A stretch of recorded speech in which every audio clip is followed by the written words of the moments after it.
So today we are now going to write the DFS code in Python. So you already know how the algorithm works. Now let's write the code. It's similar to the breadth first search, but this time we are going to be using a stack. So I'm going to start writing the code now. So it's going to be DFS, AL, and yeah.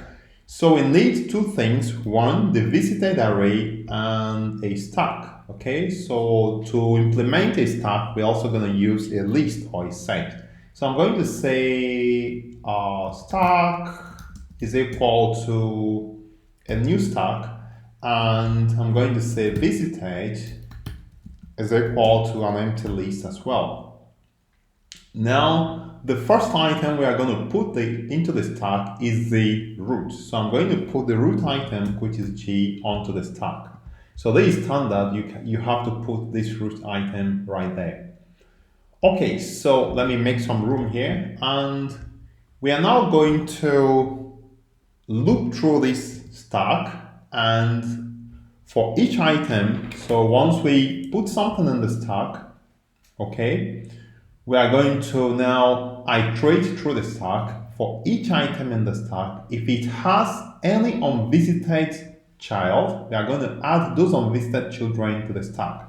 So I'm going to write out the code. I'm going to say for actually while stack is not none. Actually, you can just write it in a short form, while stack. So while there is something in the stack, we are going to grab the first item on the stack. So I'm going to say node is equal to stack.pop.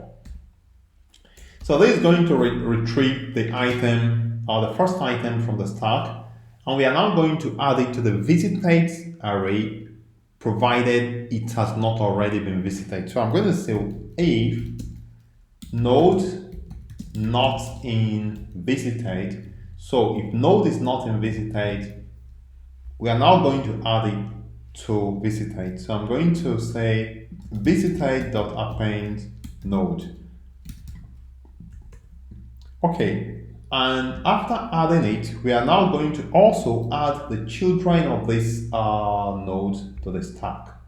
So I'm going to say, so the children of this node can be added to the stack using a loop that loops through this node, loops through the children of this node. And the children of this node, let me just show you how it is. So we are saying that we have nodes, and we have the children to be a list of items, maybe C and I. So the adjacency list of this adjacency list contains all this. So the key is the node. So to write the code to do this, I normally like using list comprehension. So I'm going to say append. I'm going to say it's going to be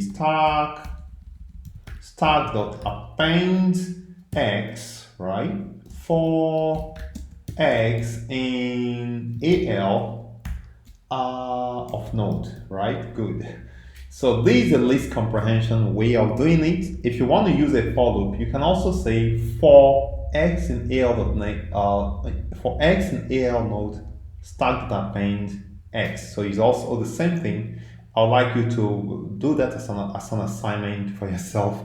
So right now I'm going to now print out the visited node. So it's going to print it out in depth first search manner. So it's going to have GCBA CED. So basically it's going down. Once it starts, it goes down, and it comes back up here, it goes down, comes back here, goes this way until it completes this part, then it goes to this part.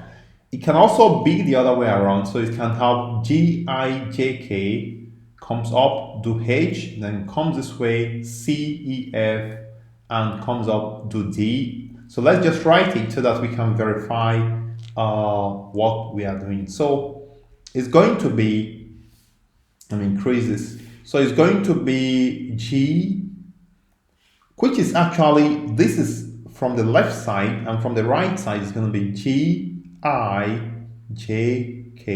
and it comes and takes H and goes back up to G, goes to CEF, F, C, E, F, goes all the way down and comes up to E and does D, and then comes up to C again. It's going to be C, E, F, and goes B, A. All right, so this is how it will be either this or this. Both of them are breadth first search, either going from the right or from the left. So let's see what we are going to have once we use depth first search to print out this list.